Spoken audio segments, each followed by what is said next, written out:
introduce myself. My name's Ellen Storm. I am a medical doctor specialising in children. Mine would very much like to hand out my card. She's terribly proud of it, mainly because she made the logo.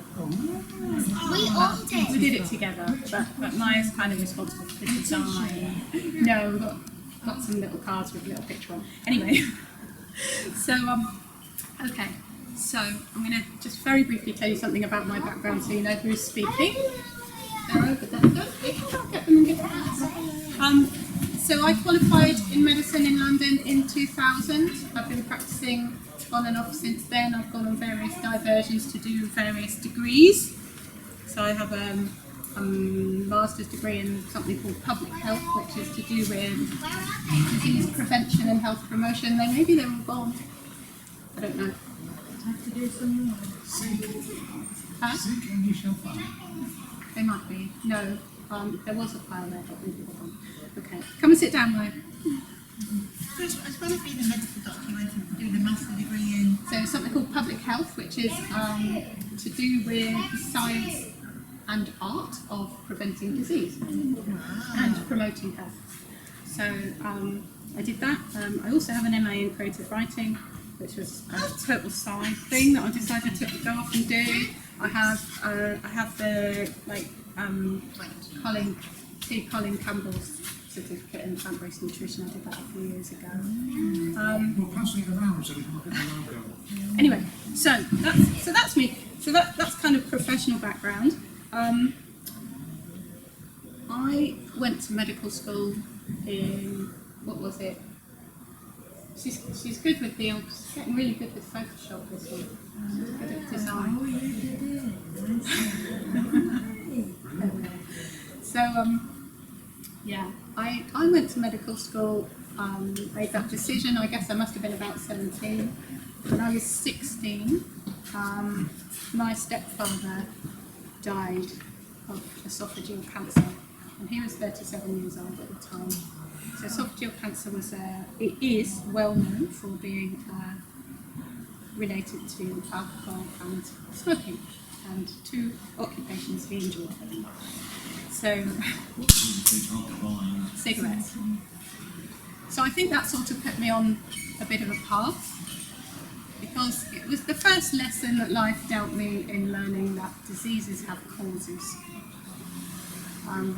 Diseases have causes, you remember that. Okay. Go ahead. Yeah, no, that's absolutely fine. No, it's fine. Yeah, because they're talking outside as well. How's that? That better?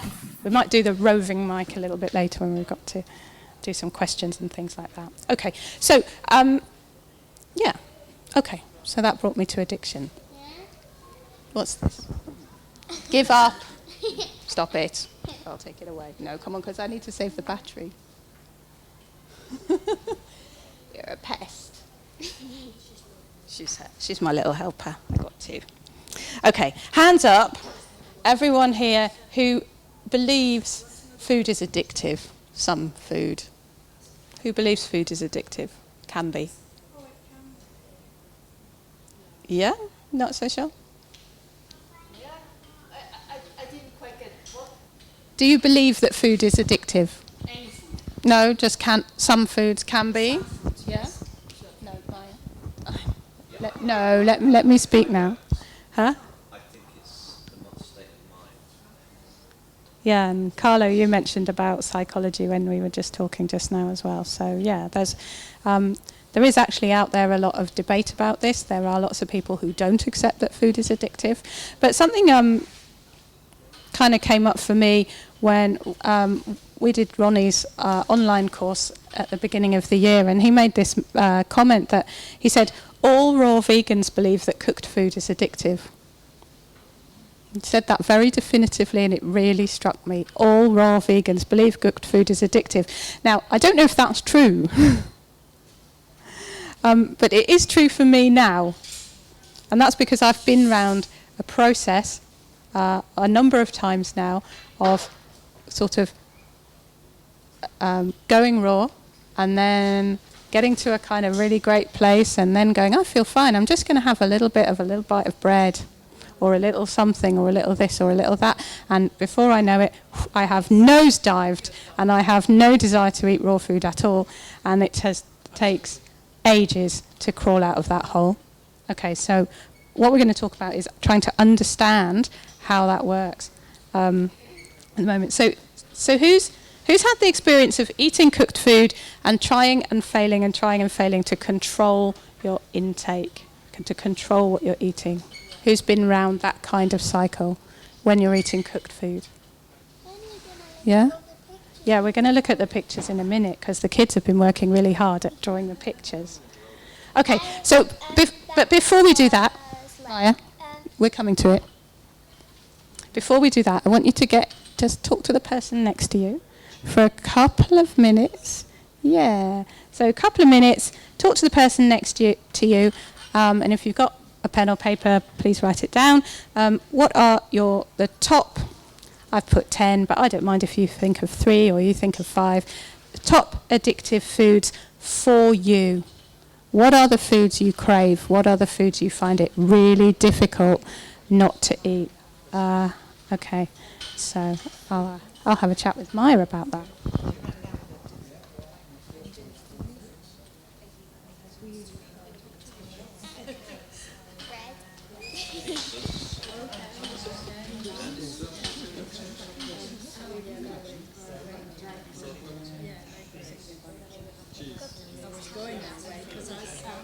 The last time I had them were bones. They were bone cookies.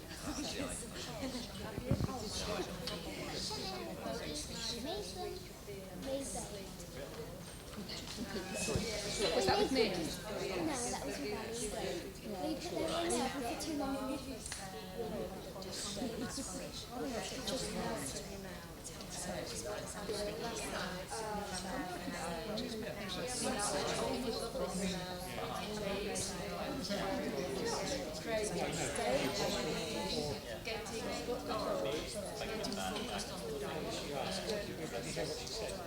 What's the more sophisticated thing like from eating crisps? Well, right now, probably. I do need to say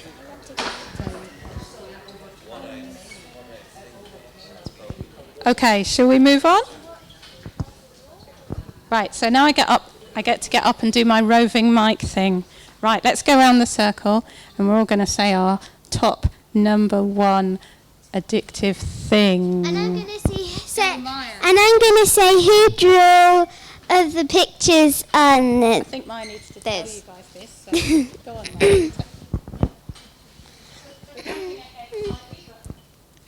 These pictures are drawn by Lexi.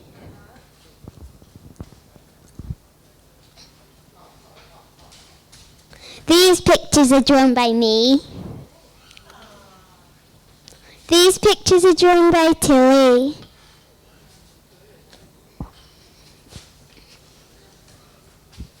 These pictures were drawn by me again. Oh, there's one more. This little picture was drawn by Molly. Well, Maya, now you've got the roving mic, why don't you go round and get everyone to say their top addictive food? What's your top addictive?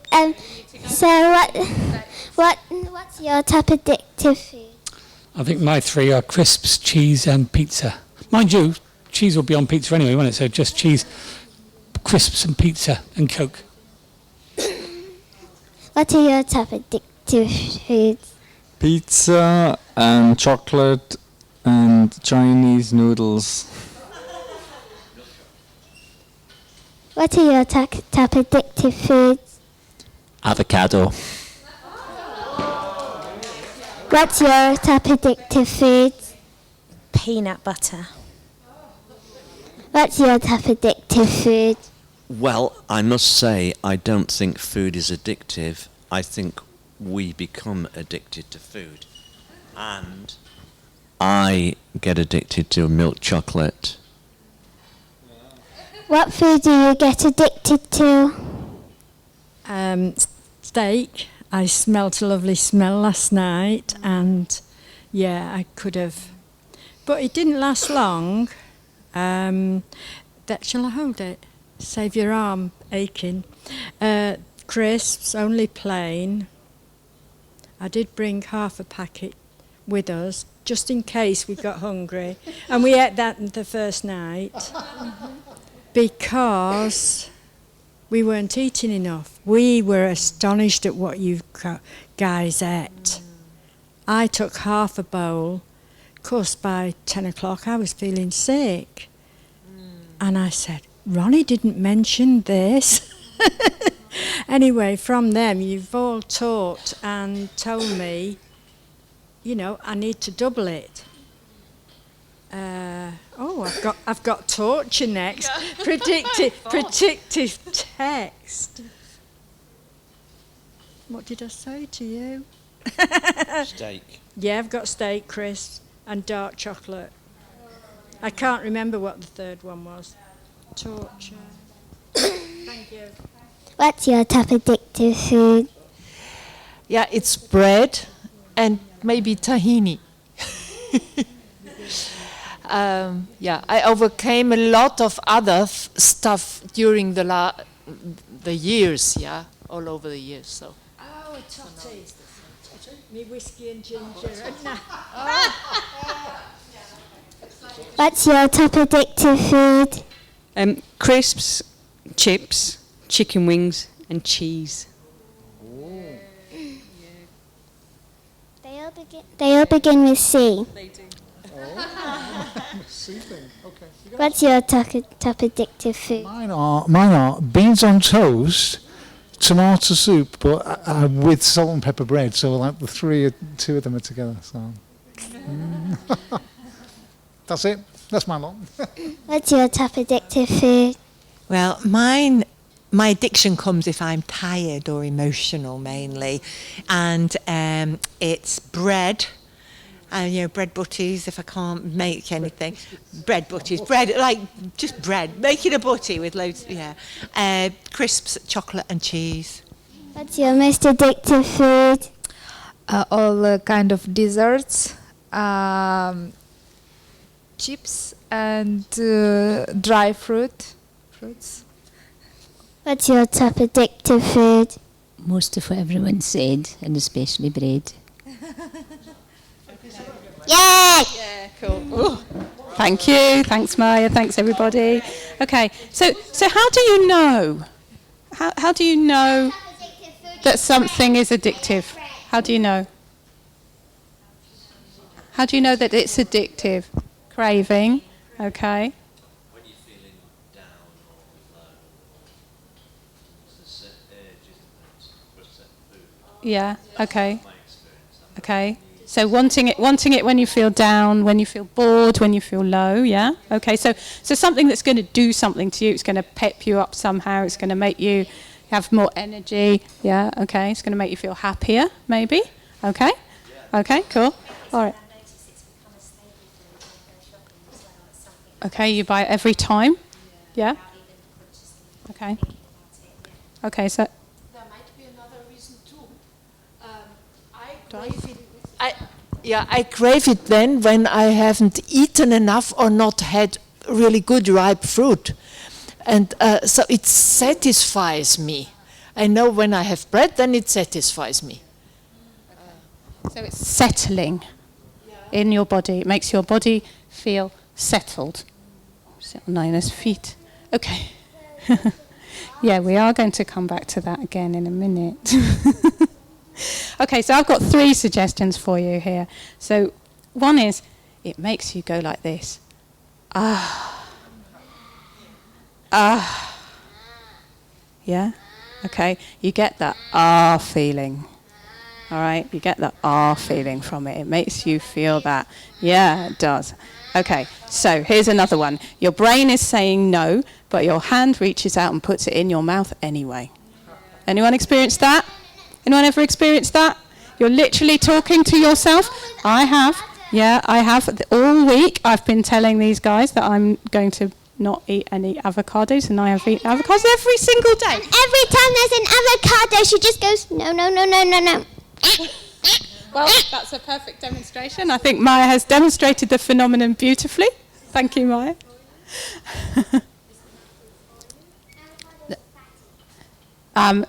It's a question of amount. So yes, they do contain, healthy and important nutrients. But if you just eat loads of them, yeah, so your fat content goes up. I've only been having one a day, to be fair. But yes, I can do more than that. Yeah. Okay. Yeah. Okay. So I have an issue with avocados. I'm with Matthew on that one. All right. Yeah. Okay. Maya, can I carry on? Okay. Here's another one.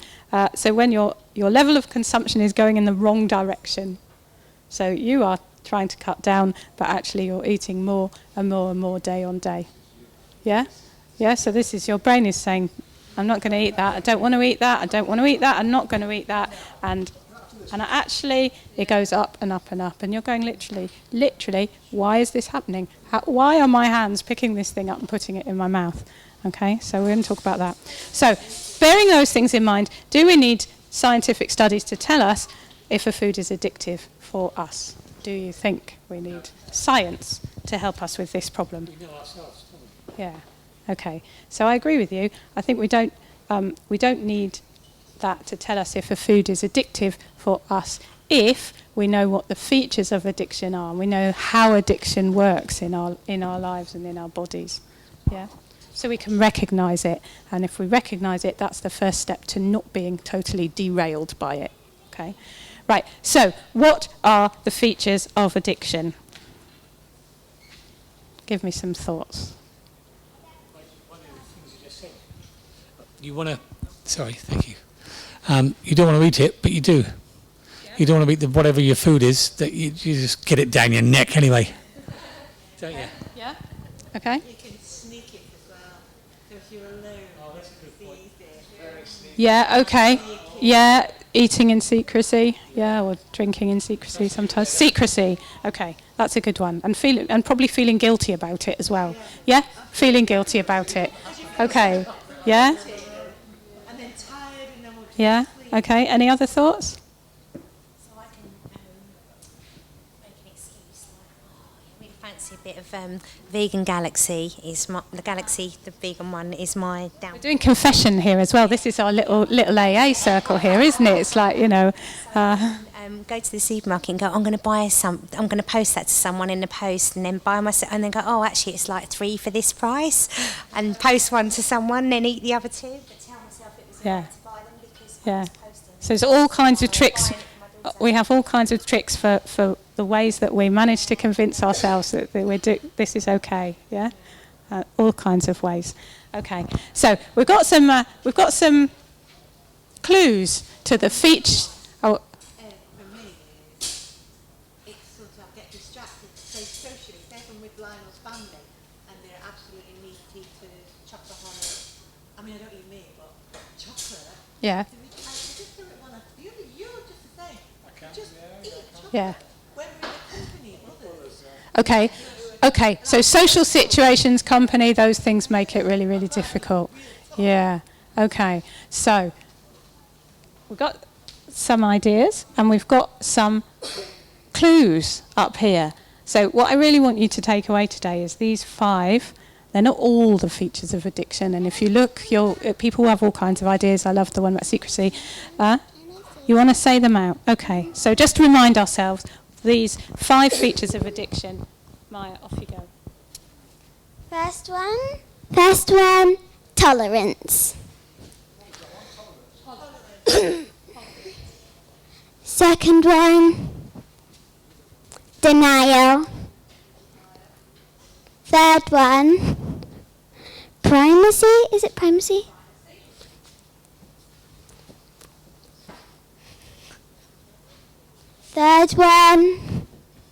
Fourth one, withdrawal.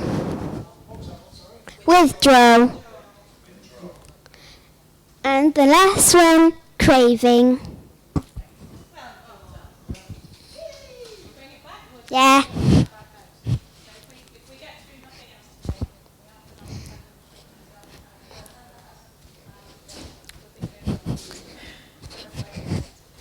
you go. They're not in any particular order. They were placed on the posts at random. Okay, but talk about craving. Okay, tell me what craving is. You want it. There we are. That was the easy one. Craving. You want it. Yeah, and if you want to go and look over there, thanks, Maya. Yay. Molly has drawn us a very hungry elf. Okay, so that's craving. Craving for. We'll come back to it. Fairly straightforward. Okay. Well, do you want to put them in order? Do you think there's an order to these? Probably. There is. Because tolerance. Where's that coming? Do you know what I mean? It's like, okay, I need something. Tolerance. Okay, let's start with tolerance. So who thinks they know what tolerance is? Put your hands up.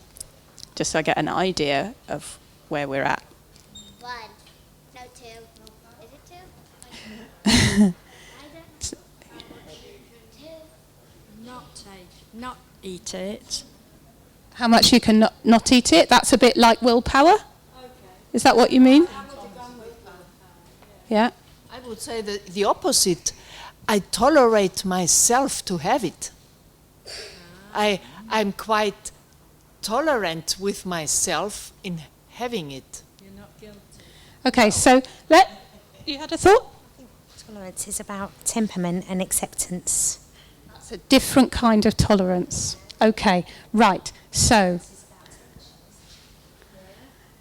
let's think about alcohol. If I sniff it, at the moment I would be on the floor because I don't drink at all. Yeah? Okay. So I have no tolerance for alcohol. Yeah? I have pretty much zero tolerance for alcohol. Yeah? I'm a very, very cheap date. Right. So if you drink alcohol a lot, then you develop tolerance. You become tolerant of alcohol. It doesn't have the same effect on you as it did in the past, in the beginning. Yeah? So what happens is you need to drink more of it to get the same effect. Yeah? And what happens then is your intake escalates. Okay, that's tolerance, and it happens for all kinds of addictions. Yeah? So, okay.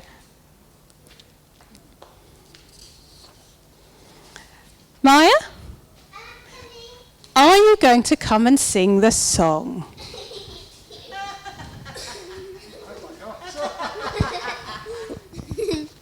Maya's been practicing. No, I haven't. Yeah. Shall we do it together? I'm not sure I can remember, but Maya. Every little cell in my body is happy. Every little cell in my body is well. Every little cell in my body is happy. Every little cell in my body is well. I'm so glad that every little cell in my body is happy. I'm so glad every little cell in my body is hell. Pass the happy little cells around. Okay, so here we have 2 happy little cells. These are 2 happy little cells that are working properly. They are working the way that they should be working. And what little cells who live next to each other do is they have to talk to each other. And the way that they talk to each other is by little tiny things called messengers. I'm going to try and keep this really simple for those of you who know the technical language. Please bear with me, but messengers, okay? So one cell spits the messenger out, it kind of leaps across the gap and attaches itself to the other one with its little message and tells that one to be happy too. Okay, so the receiving cell has these little tiny things sticking up off the top of it called receptors, which are usually the right shape for the messenger. like docking stations. So a bit like spaceships, yeah? So they come in like spaceships into the docking station and they fire off little messages, okay? If they're nerve cells, they might tell the next cell that it should have a little electrical message going down to the next nerve cell. So that's how those messages transport through the body. If it's a muscle cell, it might tell that muscle cell to contract. Okay, so all sorts of different things like that. Right. And then in the gap, we have the little red things. The little red things are called enzymes. Okay? And they are the hoovers of the human body. In this situation, they come along and they hoover up all the messengers when they're done. Okay? Get rid of them. Tidy up. Make it nice and clean. So, here, in our happy little cells, we have two messengers. We have a little green one and a little yellow triangle and a little green circle. Yeah, this one spits it out, goes across the gap, attaches to the spaceship docking stations, otherwise known as receptors, and tell this cell to be happy too.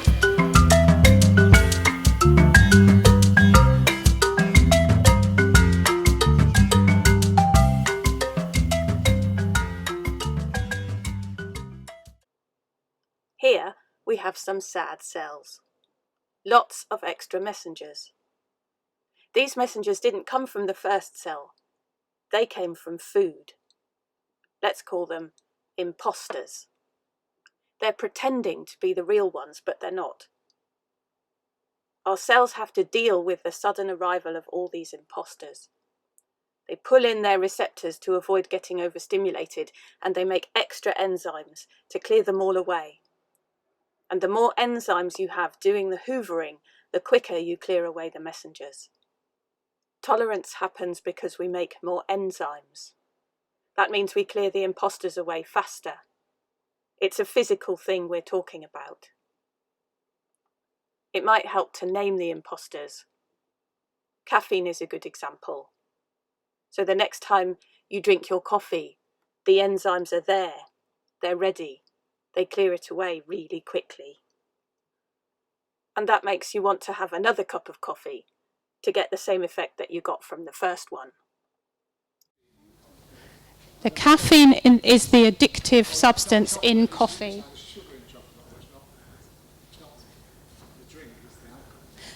Okay. It's the alcohol in the alcoholic beverage. Yeah, not the bit that comes from the grapes, it's the alcohol that is addictive.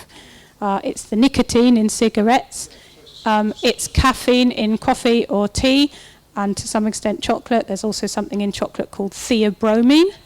Yeah, okay, so it may also be the sugar in chocolate. So you can then, we can come on to talk about this, but when you have different things in combination, that's even more powerful. Okay, so the individual things, I'll tell you my list, right, so this is my list, this is my list of imposter molecules. I've got caffeine, we've mentioned theobromine, that's a thing that you get in chocolate and cacao, so it is the thing, along with caffeine, responsible for the sacred cacao ceremony. Alcohol, nicotine, okay. So morphine, Doug mentioned just now, so I will pick up on that in a minute. And then we have a couple of things called, it's a long word, gluteomorphine. Gluteomorphine. Gluteomorphine. Right, gluteomorphine is what happens when you break down gluten. Okay, so when you eat gluten in bread, who said bread or some kind of bread product? Yeah? Bread product, pizza? Yeah? Okay. When you break down gluten, it turns into gluteomorphine. It's an opiate. It's very mild. It's not like morphine or diamorphine, otherwise known as heroin. Yeah? But it is a very, very mild opiate, and it acts on your opiate receptors on your cells. It gives you the feeling.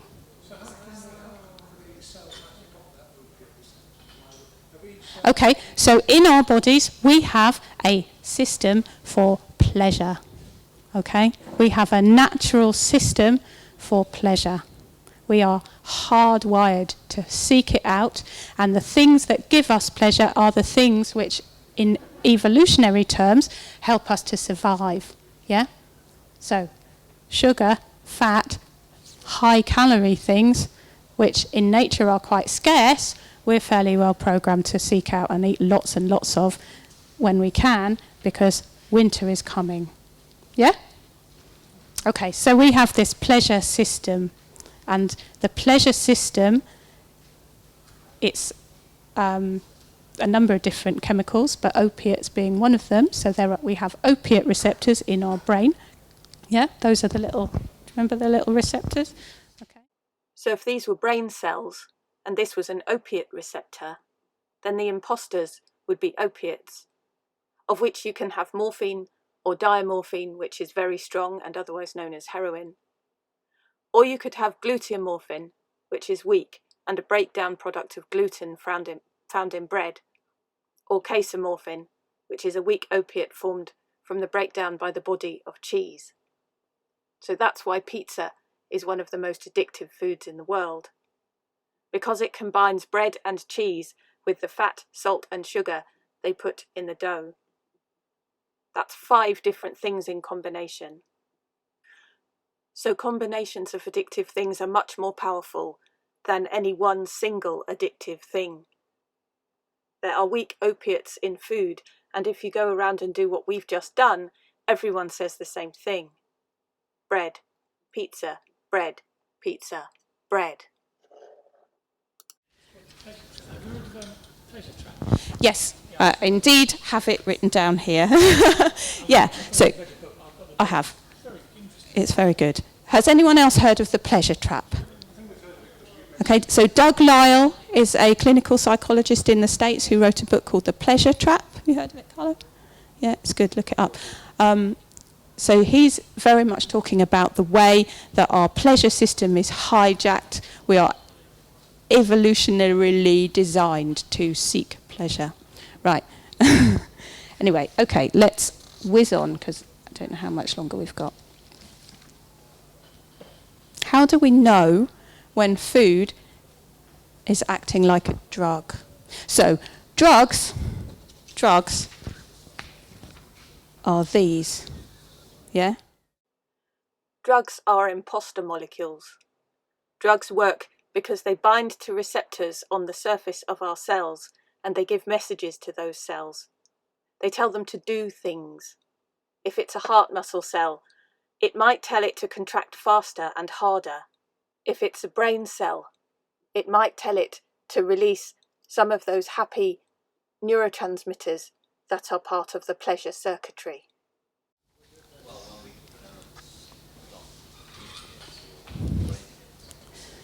Yeah.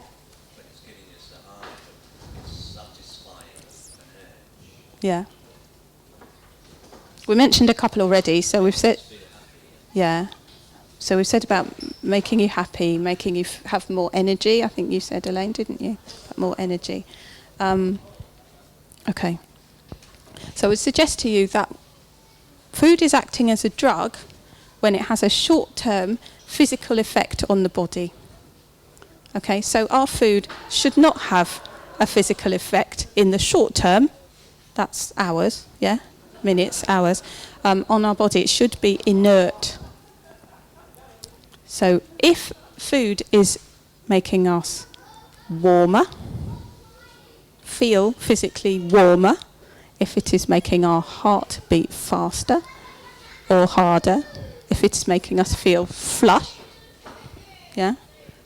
Or it's giving us more energy, it's almost certainly some chemical in that food is acting as a drug.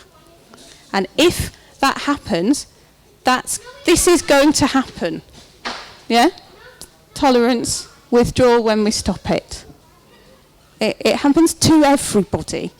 It's not a thing that only happens to some people, and it's not a thing that only happens to addicts. This is how our bodies work, and there's no getting away from that. Yeah? Absolutely none. So, hot spices, is it the same with hot spices? Because so many people crave them, really. Yeah. That's a good question. I don't know what the chemicals in spices are that maybe make you flushed, but yeah, I mean, essentially, yes. If the food is causing, so if you feel warm when you eat a food, it's because it's making your blood vessels dilate. So yeah, so the chemical in the food is acting on the muscles in the walls of your blood vessels to make it open up and let more blood flow through, and then you get the flush. Yeah, so that then, yes, that I would say it is. But I mean, it's very rare that anyone eats enough spices to become addicted to them or for that to cause a problem. Oh, sorry. Years and years ago, when I was entrepreneur, so busy doing talks here, there and everywhere, I got quite addicted to that taurine, that Red Bull. And is that one of these naughty? Or is it caffeine in there? It has got caffeine as well, but Yeah. Yeah. But those energy drinks are so addictive to a lot of youngsters now. And I think, yeah, it really affects your brain. Like anything. We don't necessarily know. There are so many millions of chemicals in foods and drinks. We don't necessarily know what they are. So, but if it's giving you more energy, it's making you feel alert or awake within minutes or hours of eating or drinking it, then it's acting as a drug, and this is how it's working. Does that make sense? Yeah. And as soon as that starts to happen, we then get into this cycle. Even if it's quite subtle, and we're not necessarily, we're not talking about being, a heroin junkie or a serious, an alcoholic on the streets or anything like that. We're just talking about that effect. It's very nice. that means that we can't stop. So in nature, there aren't any foods that contain fat, salt and sugar in combination. Okay? So it's the combination. The more you combine together in one thing, the more addictive it becomes. And in the food industry, this is known as palatability. So there are people who are palatability specialists, and they will tell you that it's not addiction, it's palatability. We make foods palatable. So the thing is, if you are exposed chronically over a long period of time to these sorts of addictive substances, it changes your brain chemistry. And that's been shown on sort of these scans where they look at the patterns. I won't go into that in too much detail, but it is so.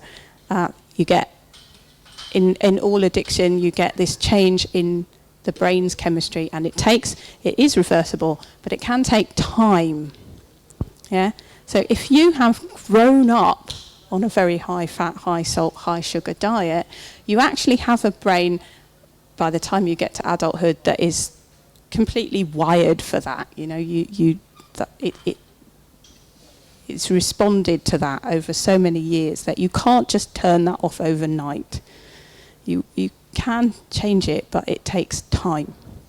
So coming here, we'll have a wonderful week, but it might take longer, months, maybe even years, to completely reverse those brain changes, yeah, and to get away from the craving. The longer you stay away from them, the more your brain's going to balance out slowly. Does that make sense? Yeah? Okay, cool.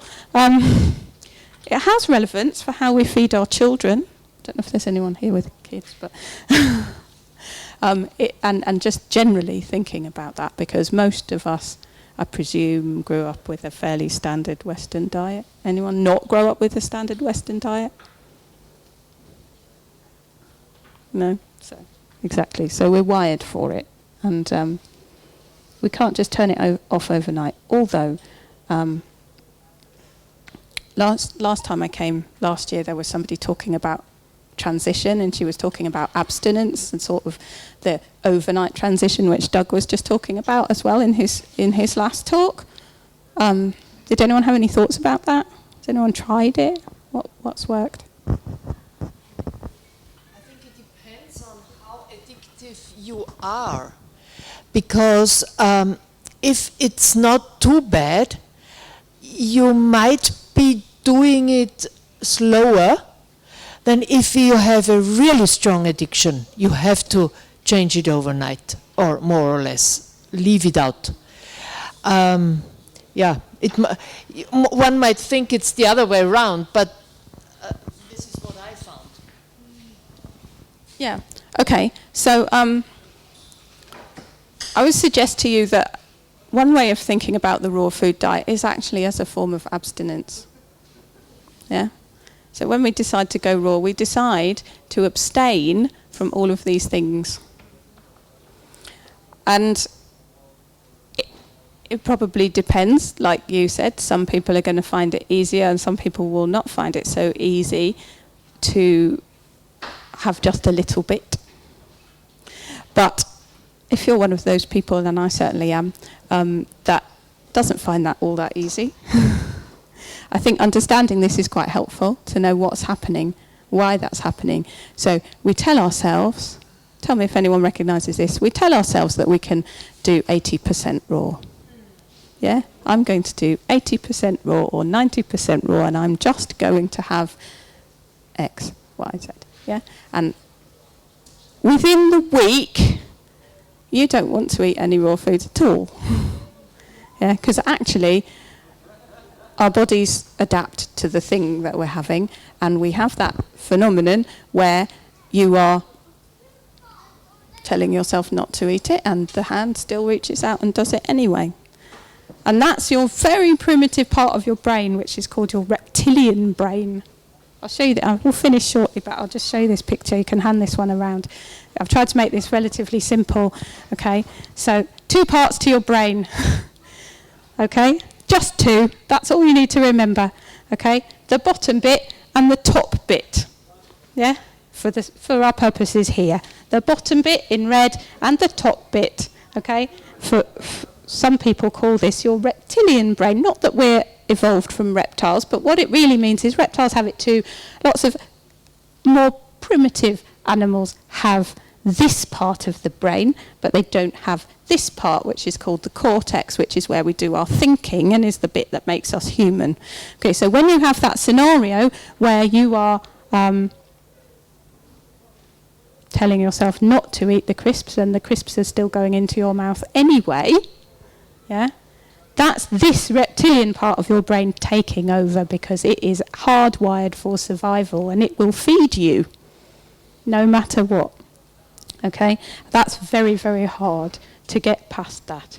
Okay, so this is our thinking part. We like to think we're terribly intelligent and we can control ourselves. We can't do it very well. So I'm going to make a suggestion. When human beings found caves and flint and they made fire, the very first time they made fire and they cooked something, yeah, they did that, they tasted it, and what did they do? They licked their lips. They went, oh. Okay, do you know what happened next? This practice of cooking food spread like wildfire. Human beings exhibited a communal form of primacy. Primacy is what happens, what Doug was talking about in his last lecture, when you are drinking nothing but 36 pints of beer a day and nothing else. That's primacy. You have primacy for beer. In addiction, your intake escalates, it ramps up day on day on day, and you just want to have the one thing that you are addicted to. You would eat nothing. I would live on toast with peanut butter and honey and agave syrup and hot chocolate. I would if I could. We'd all probably want to live on pizza, but we can't do it. Okay, so that's what. It's an alternative, it's just a thought, it's just a theory, okay? But we have this story that we tell ourselves about the discovery of fire. We discovered fire, wasn't that marvellous? It's done some good things for us, n'est-ce pas? It has. But there are things in cooked food that are addictive. Possibly it's in the burn. That's why barbecues are so good. Yeah? When you cook food, you change its chemical composition. Now, I don't think we know what those things are because we just have not done the scientific studies. Yeah, nobody's looked at this. Yeah, we're just right at the beginning of trying to understand how this is working. But who would live on barbecues if they could? There are actually some people in this room who have got so far in their journey that they wouldn't. But, what do people do on holiday when they're on holiday and they get to do what they really want to do for a week? A whole week. They go and camp in a field and eat barbecues. There's a reason, yeah? That's because there's something addictive in the burn. Yeah, in the blackened food, in the chemical changes that the heat makes to that food, there is. Not only that, if you heat vegetables, they're a bit horrid, so you have to add lots of fat, salt and sugar as well, on top of. Okay, right, so, rubbish. It's rubbish. We're here, they're over there having barbecues, and we can't have it, and we're all smelling it, aren't we? It's dreadful. There was like cooked onions coming into my tent last night, and I was like, oh, this is not what I need, right? Okay, if we're going to take away those sources of pleasure, yeah, and now we can't have hot chocolate, and we can't have bread, and we can't have pizza, and we can't have Galaxy, and we can't, oh my God, what are we going to do? We have to find some kind of alternative sources of pleasure. Okay, let's have some thoughts. Where do you get your pleasure on a raw food diet? Nice cream? Mm-hmm. Say it out loud. Oh, frozen bananas all whipped up with cacao and avocado. Okay. Cacao. Cacao is incredibly addictive. Okay, human beings have been using addictive substances for their ritual ceremonies since time immemorial, and cacao is one of the favourites. Okay, how many addictive substances are there in, come on, you're smiling at me, birthday cake? Oh, I don't know. Some. Oh, sugar. You've got gluten, so those... what else have we got in there? Oh, yeah, cacao. You've got chocolate in there. I don't know, 3. I've got 3. Oh, no, cream, cheese. Yeah? Right. Chocolate birthday cake. Chocolate birthday cake. Yeah? Ritual ceremony par excellence. If you make it with butter. Okay, it's got caffeine in it, it's got theobromine in it, it's got fat, it's got salt, it's got sugar. That's at least 5. Yeah. Okay, so we have to find some alternatives, and we've had nice cream, which is a possibility. Okay. We can't eat food to keep us warm. How are we going to stay warm? Go on, sorry, you're going to say something. No, my daughter's got a vegan cafe, and they sell so many vegan cakes, birthday cakes. So. No casomorphin. Eh? No casomorphin. No, but lots of fat, salt, sugar, and gluteomorphin, and caffeine, and theobromine. Yeah. Well, marginal.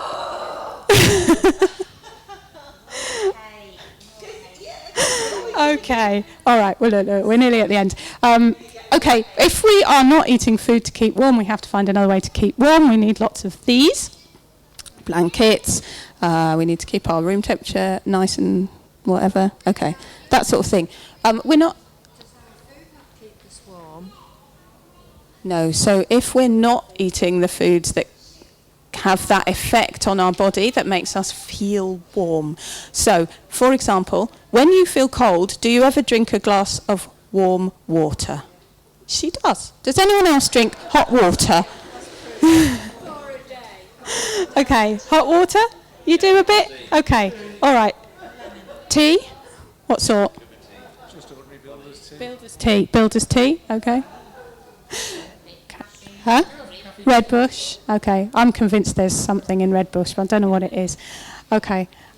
So there is a slight difference between hot water and hot tea. They have a different effect, and they don't have the same effect. Well, I have a caffeine free. Does that make a Yeah. We're going off a bit here. Okay, so what I'm trying to get to is warm water. Yeah, okay. So warm water will have a certain kind of warming effect up to a certain point, but not particularly much. It's not the same as the kinds of foods that make you feel warm because they make your heart beat faster and they make your vessels dilate. That's different, okay? Thank you. Do I need to sit down? I'll stop walking about. Yeah, so we need to find ways to keep warm if we're not eating food that makes us warm. Yeah, more cuddling. Yay. So I've just got here, if we're not eating food that gives us energy, we have to accept our limitations. We have to learn how to rest. Yeah, we're not superhuman. We still get tired on a raw food diet. We have to learn how to rest. So that can be a bit of a learning process. If, like me, type A personality, drive yourself on caffeine really, really, really, really hard for like years and years and years, and then bang. Okay, so we have to pace ourselves, we have to learn to rest, we have to work with our body and what it can do, and even though we might have lots more energy on a raw food diet, we still get tired, we still need to rest, and we still need to sleep. We need to manage our emotions because we're not using food to numb them anymore. Yeah, we're not using food as comfort. We're not using food to sort of do that. Yeah, so we need to be able to do that, and that's quite a learning journey, I think, for a lot of us. Anyone find that? Anyone resonate with that? I really have gone, there have been moments when I've just gone, I can't cope with this. I can't cope with being this awake. I need to, shut myself down with food. And the other one, really, is movement. Movement. Yeah, movement. So I thought we'd end by doing some. So one of the things that has really helped me has been I do something called 5 Rhythms, which is an embodied movement practice. What have you done with my thing? No, Maya, can you leave it alone, darling? What have you done? Maya's messed up my stuff. There we go. Okay. Yeah.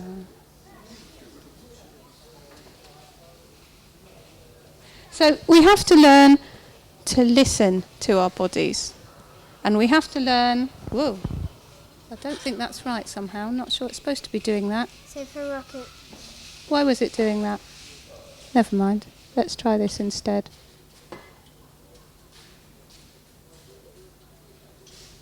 Maya, have you been messing around with this? No, I actually haven't. You actually haven't? Okay, she hasn't, and we believe her. Yeah. No, let's not do that. Okay, so... No. Maya, please don't do it. Okay, so let's get everyone up out of your chairs. So,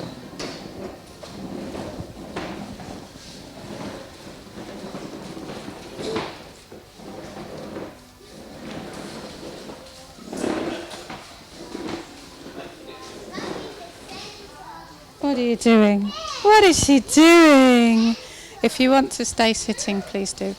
What are we doing? We're just going to do some very gentle movement, but you can do it sitting down, okay? Okay.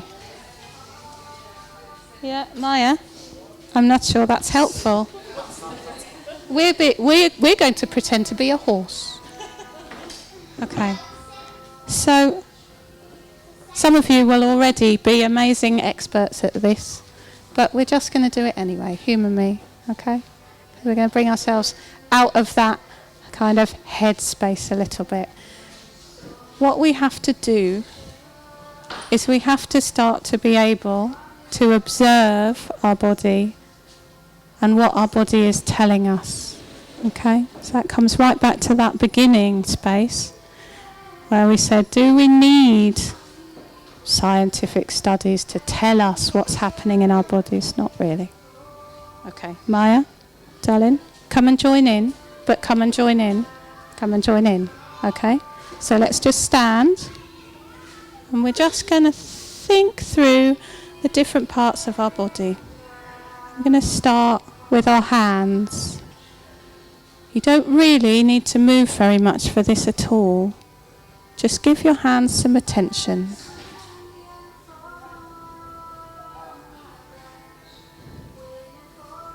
If you want to just walk gently around, let's just walk. Okay. So if you're feeling tired, just notice that you're feeling tired. And just don't, I'm moving my hands. You don't have to move your hands. Pay attention to your hands, how they're feeling. Okay. And then bring your attention to your elbows. How are your elbows feeling today?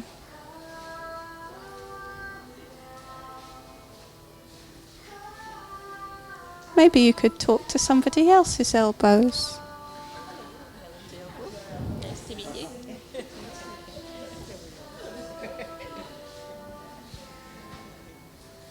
Okay. Let's bring our attention to our spine. To our spine. Okay. Okay, don't need to look at anybody else. Bring your attention down to your spine and how your spine is feeling.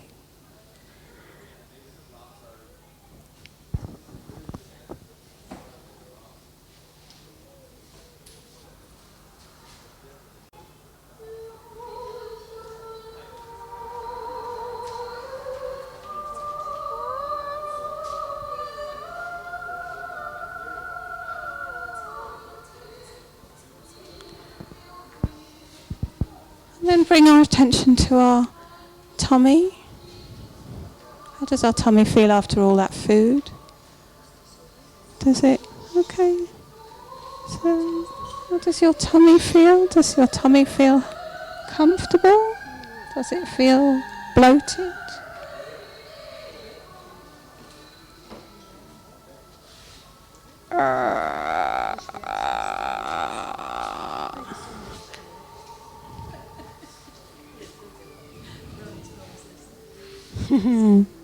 Okay. Yeah. How's your tummy feeling?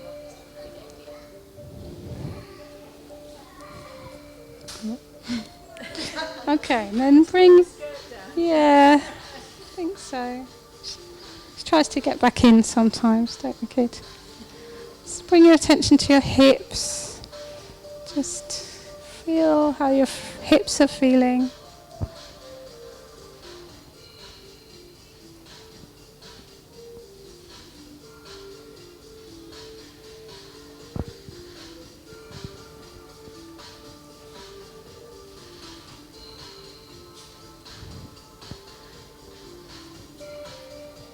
And then bring your attention down to your knees. Do your knees feel like moving? Have they been staying still for a long time? You've been driving? Yeah. Yeah. So you need to move these knees. You need to bend these knees. You need to move them. Listen to them. What are they telling you? Okay. So what we're doing here is we're just doing a little body scan. We're doing a little body check-in. How well am I? How well am I right now? How am I feeling? Am I just taking a little bit of time with that? Yeah? You can do it with music. You can do it without music. We're going to have some music because it kind of cheers things up a little bit. But to do it like that. And take our attention down to our feet.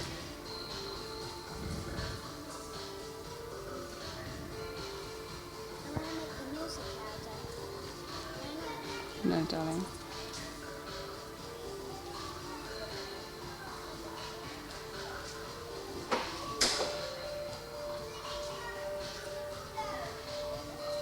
Oh, sorry. Well, my DJing skills are not that brilliant, really, but, you know, we practice. We'll go back to that. That was a bit of a change, sorry. There we go. Okay.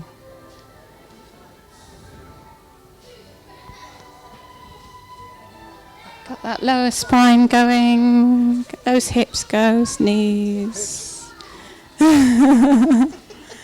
Get those feet moving a little bit. Okay. We're not doing this so we can learn how to dance. We're here just to remind ourselves when we're sitting in our chairs all day. Feet, if you like. You can actually do this almost without moving at all. But sometimes in life, just stopping and doing that scan of our bodies. Where am I now? How is my body feeling? What is it telling me? And possibly particularly when we hit those cravings, or, you know, we hit that withdrawal point in time, and we might then start to think, okay, am I feeling agitated or sad, or, you know, whatever the emotional stuff. There's DB, he was talking about this. And then, if we have those emotions, we're going to get them out through the ends of our fingers. Okay. So, there are ways, and I haven't got time to go through this today. I'm only going to introduce the idea that there are ways that we work with our emotions through the body, and we get them out. Yeah? Okay? We get them out. So when we no longer have, thank you Maya, food to comfort us, yeah? When we can't rely on food anymore. We've got to get it out. Okay? And we've got to start to move, because we have to get it out through our fingers and out through our toes. Yeah, we just shake it up. Yeah, that's it. Okay, so whatever it is that we really, really want to eat that pizza for, yeah, because it's stuck in there, we've got to get it out.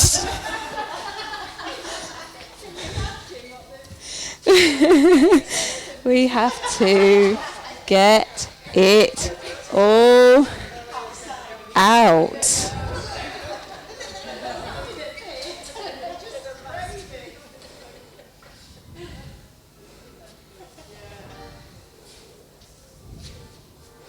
Okay.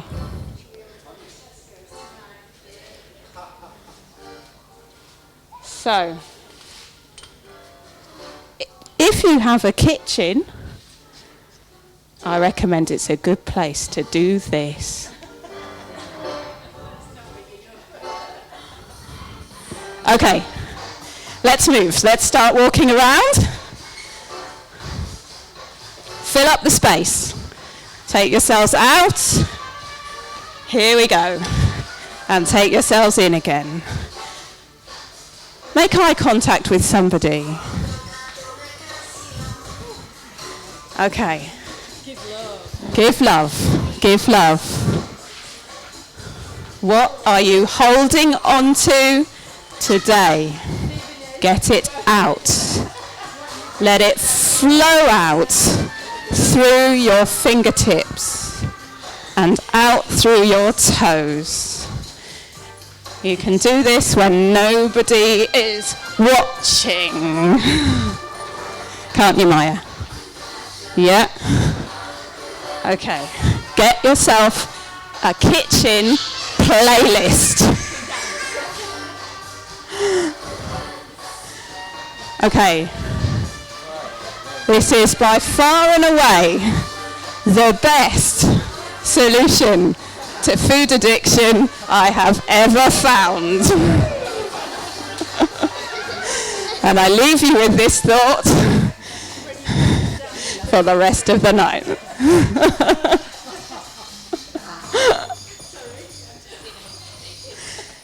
Roger knows all about this. He worked this one out as well.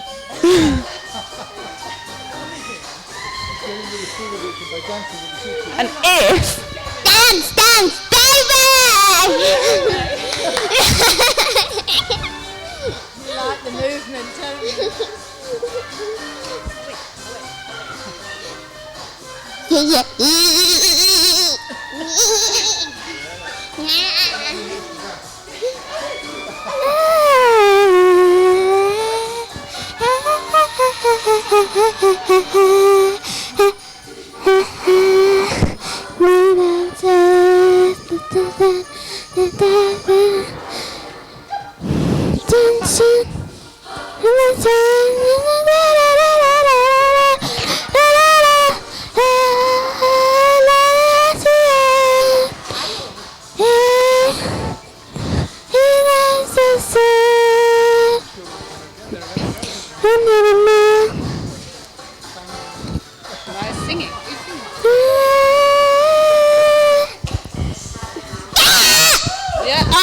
Okay, who needs to scream? Who needs to scream?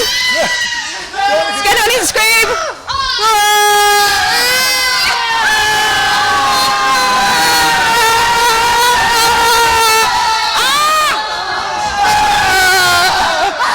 Okay, vocalize.